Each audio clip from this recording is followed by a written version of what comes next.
Welcome to Neural Newscast. I'm Benjamin Roth. And I'm Isabel Moreno. Today, we're starting with, a bit of a developing situation in Maine.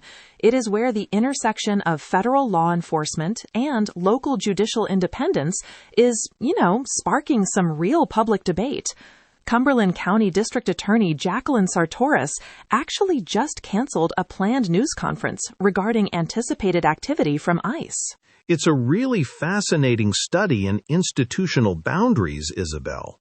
I mean, the event was scheduled to take place at the Cumberland County Courthouse, but the state's court administrator expressed some serious concerns.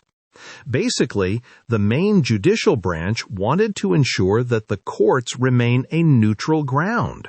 They were worried that hosting such a public discussion right there could lead people to believe the judiciary was, taking a side on federal enforcement actions. Exactly, and the court spokesperson, Barbara Cardone, was very clear about that.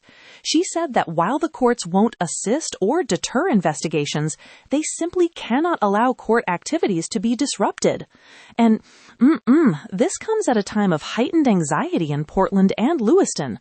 Portland Mayor Mark Dion has been quite vocal, stating that the community rejects what he described as a paramilitary approach to federal statutes. He's arguing that these operations could result in chaos rather than safety. Yeah, and Governor Janet Mills entered the fray too, Isabel.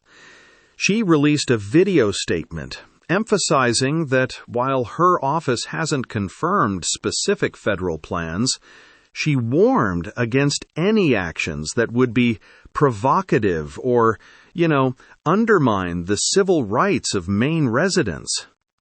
It really brings up that long-standing tension between federal authority and the local government's duty to protect its citizens from perceived overreach.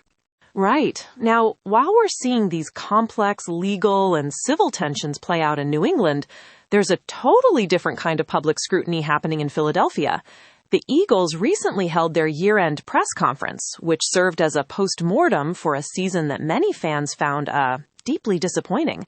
Head coach Nick Sirianni and GM Howie Roseman had to answer for the team's late-season collapse. The Eagles situation is a bit of a masterclass in leadership accountability. One of the most pointed questions was why the team didn't change play callers mid-season when the offense became stagnant. Sirianni's response was that he did what he thought was best for the team at the time, though he admitted that since they didn't reach their goals, the approach obviously didn't work. It's an interesting admission of the limits of one's own oversight. It was also revealing, Benjamin, to hear how they plan to move forward. There is a lot of talk about the search for a new offensive coordinator.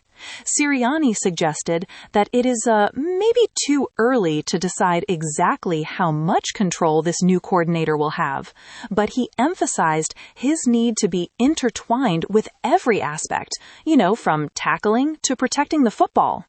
Howie Roseman added that they're looking for a long-term fit rather than just a quick fix.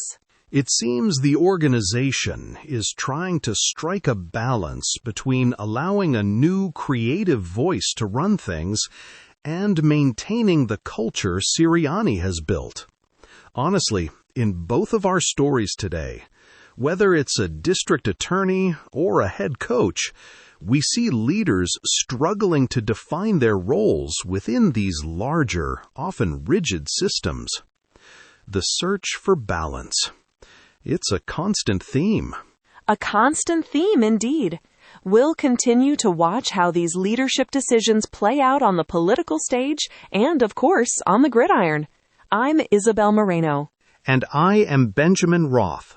Thanks for spending some time with us. Neural Newscast is AI-assisted, human-reviewed. View our AI transparency policy at neuralnewscast.com.